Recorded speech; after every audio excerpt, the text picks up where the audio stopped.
কারণে মাঠের বাইরে থাকতে বাধ্য হলেও জীবনের নতুন ইনিংসে দারুণ এক সুখবর পেলেন ব্রাজিলের তারকা ফুটবলার নেইমার। বিশ্বকাপের ব্যস্ততার মাঝেই ভক্তদের সঙ্গে আনন্দের খবর ভাগ করে নিয়েছেন তিনি। পঞ্চমবারের মতো বাবা হতে চলেছেন নেইমার।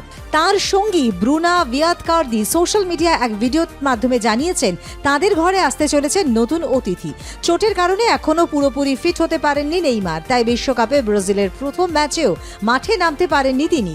কবে আবার তাকে পুরনো ছন্দে দেখা যাবে তা নিয়েও রয়েছে অনিশ্চয়তা। তবে ফুটবল মাঠের এই কঠিন সময়ের মধ্যেই ব্যক্তিগত জীবনে এসেছে আনন্দের মুহূর্ত। ব্রুনা এবং নেইমারের এটি তৃতীয় সন্তান। এর আগে তাদের ঘরে রয়েছে দুই কন্যা সন্তান, 2 বছর বয়সী মাভি এবং 11 মাস বয়সী মেল। তবে নেইমারের পরিবারে আগেও আরও 2 সন্তানের আগমন দেখেছে। এর মাঝে 2024 সালে নেইমারের সঙ্গে সামরিক বিচ্ছেদ হয় ব্রুনার। নেইমারের প্রথম সন্তান 14 বছর বয়সী দাভি লুকা, যিনি তার আগের সঙ্গী কারোলিনা দান্তাসের গর্ভে জন্মগ্রহণ করেন। এছাড়াও ব্রাজিলীয় মডেল এবং ইনফ্লুয়েন্সার আমান্ডা কিম্বার্লির ঘরে জন্ম নেইমারের আরেক কন্যা সন্তান হেলেনার। সব মিলিয়ে এবার পঞ্চম সন্তানের বাবা হতে চলেছেন ব্রাজিলের এই জনপ্রিয় ফুটবলার। সোশ্যাল মিডিয়ায় প্রকাশিত ভিডিওতে দেখা যায় নেইমার এবং ব্রুনা তাদের সন্তানদের সঙ্গে এই বিশেষ মুহূর্তে উদযাপন করছেন। চোখ বন্ধ করে একে অপরকে রং মাখানোর পর দেখা যায় সেই রং গোলাপি, যা ইঙ্গিত দেয় তাদের ঘরে আবারও আসতে চলেছে এক কন্যা সন্তান। আবেগঘন মুহূর্তে নেইমার লিখেছেন 4টি ফুটফুটে মেয়ে, আনন্দে পাগল হয়ে যাব। তারপর তিনি লেখেন, আমি একটি ব্র্যান্ড দল বানাবো আর আজকে থেকে তার নাম হবে স্পাইস গার্লস। কি রে, তোর বেশ র্যাশ হয়েছে দেখছি। হ্যাঁ রে, কি করবো বলতো, র্যাশগুলো কিছুতেই কমছে না। অনেক কিছু ইউজ করলাম তবুও কমছে না। আমার মনে হয় তোকে কোনো একজন ভালো ডার্মাটোলজিস্টের কাছে দেখানো উচিত। তুই ঠিক বলেছিস, কিন্তু কোনো ভালো ডার্মাটোলজিস্ট থাকলে একটু সাজেস্ট কর না প্লিজ। এই তোর তো একবার র্যাশ হয়েছিল না? তুই কোথায় দেখিয়েছিলিস? তুই একবার গৌরীদেবী হসপিটালসে দেখাতে পারিস, ওখানে ভালো এক্সপিরিয়েন্স ডার্মাটোলজিস্ট আছে। আমারও সেম প্রবলেম হয়েছিল, এখন ওখানে ট্রিটমেন্ট নিয়ে আমি এখন ঠিক আছি।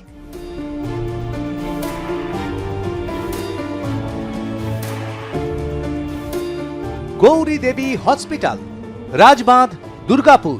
যোগাযোগ 8001003333, 8001113333।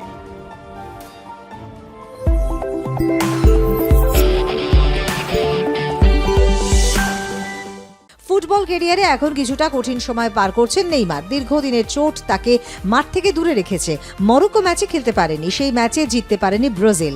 অনুমান করা গিয়েছিল পরের হাইতি ম্যাচে খেলতে পারেন। শোনা যাচ্ছে চোটের জন্য পুরো গ্রুপ পর্বেই খেলতে পারবেন না, অর্থাৎ হাইতি এবং স্কটল্যান্ডের বিরুদ্ধেও তাকে দেখা যাবে না।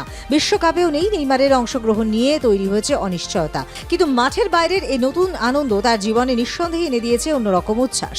ফুটবলের জাদুকর নেইমারের ভক্তরা এখন যেমন অপেক্ষা করছেন তাকে আবার মাঠে দেখার জন্য, তেমনই অপেক্ষা করছেন তার পরিবারের নতুন সদস্যকে স্বাগত জানানোর মুহূর্তের জন্য। নেইমারের প্রত্যাবর্তন আদৌ কি দেখা যাবে বিশ্বকাপের মাঠে? এ নিয়ে আপনাদের কি মতামত জানান কমেন্ট বক্সে। আজকের দিনে ব্যাংকে টাকা রাখলে কি নিশ্চিন্ত? আর গয়না, গুরুত্বপূর্ণ নথি বা মূল্যবান জিনিসপত্র নিরাপদে রাখতে ব্যাংক লকারের উপর যে আস্থা ছিল সেটাও কি ধীরে ধীরে কমছে? দেশের বিভিন্ন প্রান্তে এখন ব্যাংক লকার পাওয়াই যেন এক বড় চ্যালেঞ্জ। বছরের পর বছর অপেক্ষার তালিকায় নাম তুলেও অনেক গ্রাহক লকার পাচ্ছেন না। অন্যদিকে লকারে চুরি, আগুন বা জালিয়াতির ঘটনা সামনে এলে প্রশ্ন উঠছে, গ্রাহকের সম্পদের নিরাপত্তার দায়িত্ব আসলে কার? ভারতে ব্যাংক লকারের চাহিদা নতুন নয়।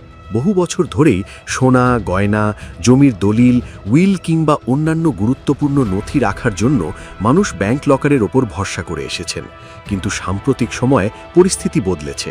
ব্যাংকে লকারের সংখ্যা সীমিত, অথচ আবেদনকারীর সংখ্যা ক্রমশ বাড়ছে। ফলে তৈরি হয়েছে এক প্রকার লকার সংকট। ব্যাংকিং বিশেষজ্ঞদের মতে নতুন লকার তৈরির ক্ষেত্রে ব্যাংকগুলির আগ্রহ কমে যাওয়ার অন্যতম কারণ খরচ। একটি লকার ভল্ট তৈরি করতে প্রয়োজন বিশেষ নিরাপত্তা ব্যবস্থা, সিসিটিভি নজরদারি, শক্তিশালী অবকাঠামো এবং অতিরিক্ত জায়গা। কিন্তু লকার ভাড়ার থেকে ব্যাংকের আয় তুলনামূলকভাবে কম। ফলে অনেক ব্যাংকই নতুন লকার বাড়ানোর পথে হাঁটছে না। এর ফলে বহু শাখায় দীর্ঘ অপেক্ষার তালিকা তৈরি হয়েছে। পরিস্থিতি এতটাই জটিল যে অনেক জায়গায় কয়েক মাস থেকে কয়েক বছর পর্যন্ত অপেক্ষা করতে হচ্ছে গ্রাহকদের। এই পরিস্থিতিতে রিজার্ভ ব্যাংক অফ ইন্ডিয়া বা আরবিআই কিছু কঠোর নিয়ম চালু করেছে। এখন প্রতিটি ব্যাংক শাখাকে কম্পিউটারাইজড ওয়েটিং লিস্ট রাখতে হবে। কোন শাখায় কতগুলি লকার খালি আছে তার তথ্য সংরক্ষণ করতে হবে। কোনো গ্রাহককে সঙ্গে সঙ্গে লকার দেওয়া সম্ভব না হলে তাকে লিখিতভাবে অপেক্ষার তালিকায় তার অবস্থান জানাতে হবে। এক সময় অভিযোগ ছিল লকার পেতে গেলে গ্রাহকদের জোর করে ফিক্সড ডিপোজিট খুলতে বলা হয়, কখনো বীমা কিনতে বাধ্য করা হয়। আরবিআই স্পষ্ট জানিয়েছে লকার বরাদ্দের সঙ্গে অন্য কোনো আর্থিক পণ্য কেনাকে শর্ত হিসেবে চাপিয়ে দেওয়া যাবে না। তবে একটি বিষয়ে ব্যাংকের অধিকার রয়েছে। ভবিষ্যতে লকার ভাড়া বকেয়া থাকলে বা লকার ভাঙার প্রয়োজন হলে খরচ মেটানোর জন্য ব্যাংক সর্বাধিক 3 বছরের ভাড়ার সমপরিমাণ টার্ম ডিপোজিট চাইতে পারে। কি রে, তোর বেশ র্যাশ হয়েছে দেখছি।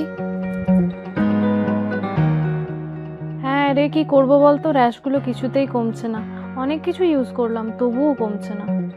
আমার মনে হয় তোকে কোনো একজন ভালো ডার্মাটোলজিস্টের কাছে দেখানো উচিত। তুই ঠিক বলেছিস, কিন্তু কোনো ভালো ডার্মাটোলজিস্ট থাকলে একটু সাজেস্ট কর না প্লিজ। এই তোর তো একবার র্যাশ হয়েছিল না, তুই কোথায় দেখিয়েছিলিস? তুই একবার গৌরীদেবী হসপিটালসে দেখাতে পারিস, ওখানে ভালো এক্সপিরিয়েন্স ডার্মাটোলজিস্ট আছে। আমারও সেম প্রবলেম হয়েছিল, এখন ওখানে ট্রিটমেন্ট নিয়ে আমি এখন ঠিক আছি।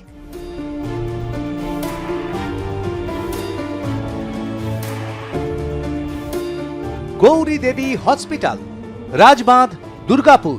যোগাযোগ 8001003333, 8001113333।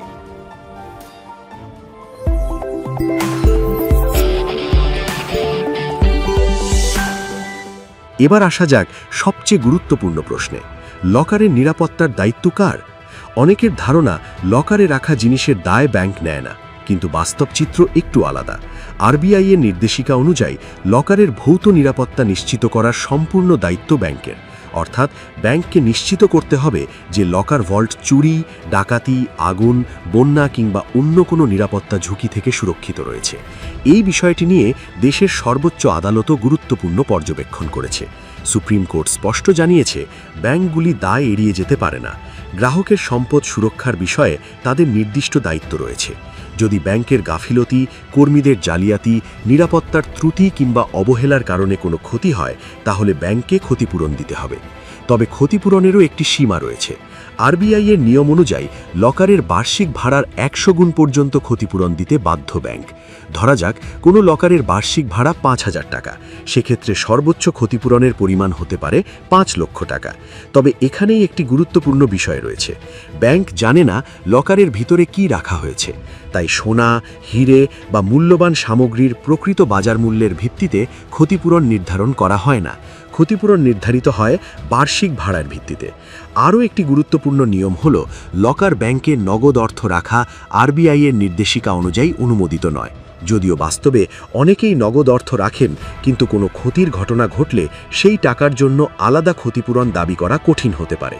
শুধু লকার নয়, গ্রাহকদের আস্থা ধরে রাখতে ব্যাংকগুলিকে এখন আরও স্বচ্ছতা এবং জবাবদিহিতার পথে হাঁটতে হচ্ছে। ডিজিটাল ব্যাংকিংয়ের যুগে যেখানে প্রতিটি পরিষেবা দ্রুত বদলাচ্ছে, সেখানে ব্যাংক লকার এখনও বহু মানুষের কাছে নিরাপত্তার প্রতীক। কিন্তু সেই নিরাপত্তা নিশ্চিত করতে প্রয়োজন যথাযথ পরিকাঠামো, পর্যাপ্ত লকার এবং কঠোর নজরদারি। একদিকে লকারের চাহিদা বাড়ছে, অন্যদিকে সরবরাহ সীমিত। ফলে আগামী দিনে এই সংকট আরও প্রকট হতে পারে বলে আশঙ্কা বিশেষজ্ঞদের। তাই যদি আপনি নতুন লকার নিতে চান, তাহলে আগে সংশ্লিষ্ট শাখার ওয়েটিং লিস্ট সম্পর্কে জেনে নিন, লকার চুক্তিপত্র ভালো করে পড়ুন, আর সবচেয়ে গুরুত্বপূর্ণ, লকারে কি রাখছেন তার একটি ব্যক্তিগত রেকর্ড অবশ্যই সংরক্ষণ করুন। কারণ ব্যাংক লকার নিরাপত্তার একটি গুরুত্বপূর্ণ মাধ্যম হলেও নিজের সম্পদের সুরক্ষায় সচেতনতার বিকল্প এখনও নেই। ব্যুরো রিপোর্ট, আর+ নিউজ।